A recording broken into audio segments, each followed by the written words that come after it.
Coucou, donc comme prévu, je vous refais une vidéo pour la ScanCut CM300.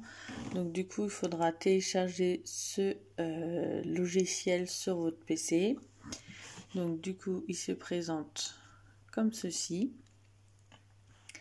Donc là, du coup, vous retrouvez,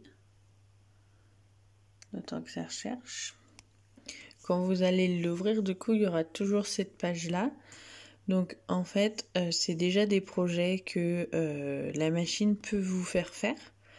Vous cliquez sur... du coup, on va faire comme c'est qu'on vous laisse ce truc, cette carte avec cette découpe. Donc, du coup, ils vous disent comment faire. Là, vous avez la vidéo, le téléchargement en PDF.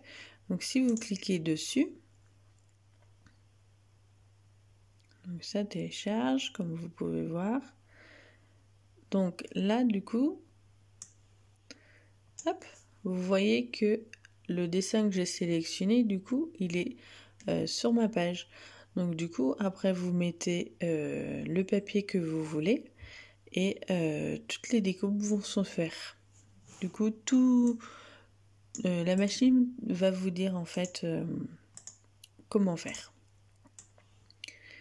Peut-être que je ferai une vidéo, je sais pas. Donc ce soir, c'est pas pour ça que je faisais la vidéo, c'est pour vous montrer un tout petit peu. Donc du coup, là, c'est la page que je viens de quitter. Tous ces petits trucs-là, donc les formes, voilà. Vous avez des bordures et des mots déjà faits que vous pouvez retrouver directement dans la ScanCut aussi. Donc après, ici, c'est si on veut écrire un texte. Ici, c'est pour importer une photo de votre ordinateur. Donc ça, on va le supprimer.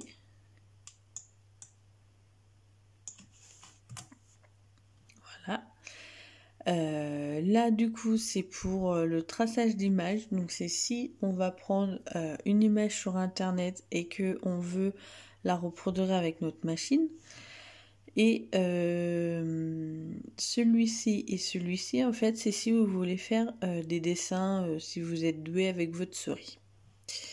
De l'autre côté, du coup, vous avez les remplissages, les lignes, la largeur, etc., les polices que vous pouvez avoir, les fonctions, les alignements. Ici, c'est un petit peu plus approfondi. Vous pouvez bien mettre les largeurs, la hauteur des textes ou des images. Là, c'est... alors, on va revenir ici. On va écrire n'importe quoi. Vous voyez, ici, en fait, c'est le texte.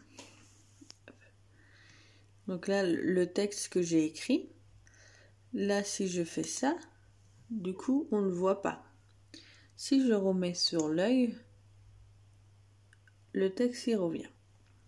Si on clique ici, là, on peut choisir si on veut, alors, hop, si on veut que la machine le découpe ou si on le trace. Donc, tracer, c'est avec les feutres, couper, c'est avec la lame. Donc, voilà. Et ça, moi, je m'en suis encore jamais servi. Donc, nous, ce soir, je voulais vous faire voir comment je prends une photo d'un mot sur internet et après comment je le transforme pour que ma machine puisse le lire, parce que il faut savoir que la ScanCut ne lit pas tous les fichiers.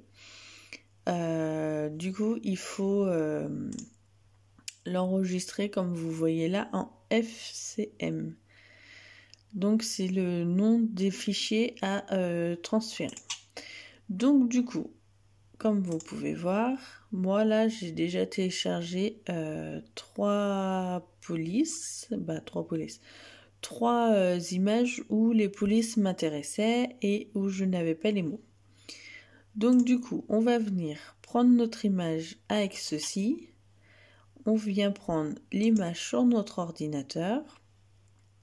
Du coup, on va dans nos images. On clique sur l'image qui nous intéresse et ouvrir. Donc là, vous voyez, il y a le mot. Et là, vous voyez, c'est bleu. Sauf que moi, je veux pas comme ça. Je veux que tous les prénoms, toutes les lettres soient bleues. Donc du coup, là, on ne décoche pas.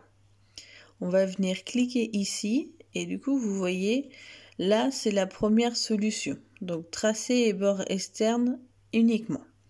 Donc, c'est que ça. Moi, je veux tracer les zones par couleur. Donc, vous allez voir, ça va changer. Vous voyez, là, du coup, c'est toutes mes lettres. Je vais venir enlever ici les nombres de couleurs jusqu'à 2. Voilà. Et je fais aperçu. Donc là, du coup, ma machine voit bien que là, il y a un petit espace. Là, il y a le petit rond du E et la petite boucle ici à l'intérieur du A. Donc du coup, quand je suis satisfaite, je fais OK. Et du coup, mon mot, quand il va passer, il passera comme ça a été sélectionné en bleu. Donc après, je viens l'enregistrer, donc fichier, exporter, transférer le fichier FCM. Donc là, vous mettez OK. Donc moi, je fais par clé USB. Il faut savoir que la ScanCut fait soit par USB, soit avec un câble de votre PC à votre ordinateur. Moi, je le fais par clé USB parce que du coup, je peux soit le faire dans ma chambre ou soit le faire sur ma table du salon, peu importe l'endroit où je veux le faire. Donc du coup, on va venir l'exporter. Je vais venir chercher le nom de ma clé USB. Comme vous voyez, j'ai à peu près pas mal de fichiers. Donc du coup, j'ai essayé de faire des fichiers par famille. Donc là, du coup, c'est des mots. Donc, je vais venir cliquer sur mots. Je vais venir mettre que c'est amitié. Et je l'enregistre. Donc là, vous voyez ma clé USB a clignoté. Donc ça voulait dire que le fichier était en train de s'envoyer du logiciel à ma clé USB. Maintenant, c'est fait. Donc du coup, quand je vais l'imprimer et quand je vais le vouloir, du coup, le mot, je pourrais le faire dans toutes les couleurs de papier. Pardon, j'ai eu un petit bug de papier canson. Après, il faudra juste que je change la taille de la lame en conséquence du grammage du papier. Voilà. Je pense que j'ai fait le tour. Si vous avez des questions, n'hésitez pas. Si je peux essayer d'y répondre. Sinon, j'essaierai de trouver réponse à votre question coûte que coûte. Donc j'espère que cette vidéo vous aura plu. Et si vous en voulez un peu plus sur cette machine, n'hésitez pas à me demander. Au revoir.